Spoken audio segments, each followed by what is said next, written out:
চলো স্টুডেন্ট, আজকে তোমাদের শেখাই দুই অঙ্ক বিশিষ্ট সংখ্যার বর্গ নির্ণয় করার সহজ ট্রিক। ট্রিক নাম্বার 1, ধরো 71 স্কোয়ার। কি করব? +1, এখানে যেটা থাকবে সেটাকে প্লাস মাইনাস করব, -1। 71-এর সঙ্গে এক যোগ করলে 72, আর এক বিয়োগ করলে 70। কী করবো? মাল্টিপ্লিকেশান করে দেবো, আর এখানে এই যে সংখ্যাটা করেছিলাম তার স্কোয়ার করে অ্যাড করে দেবো, তাহলে ইজি ব্যাপার। 4 দুগুণে 14, 7 7 49 থেকে 50, আর পাশে শূন্য বসিয়ে দিলাম। 1 স্কোয়ার মানে 1, কত হয়ে গেল এটা।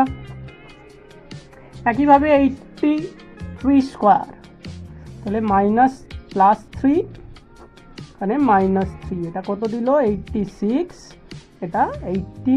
মাল্টিপ্লিকেশান করে দিলাম, আর এখানে 3 স্কোয়ার অ্যাড করে দিলাম, তাহলে 6 8 48, 8 8 8 64, 64 আর 4 68, পাশে শূন্য বসিয়ে দিলাম।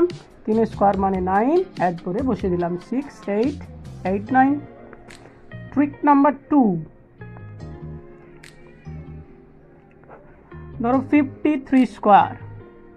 এইভাবে লিখতে পারি, 3 স্কোয়ার মানে 9, এটাকে গুণ করে দেবো। 5 3 15, 15 দুগুণে 30, 0, হাতে 3 ক্যারি করলাম, 5 5 25, আর হাতে 3, 26 27 28।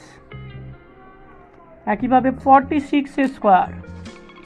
6 স্কোয়ার মানে 36, 36-এ 6, হাতে 3 নিলাম, 4 6 24, 24 দুগুণে 48, 48 49 50, 51-এর 1 বসালাম, হাতে 5, 4 4 16, 16 আর 5 17 18 19 20 21। Very simple.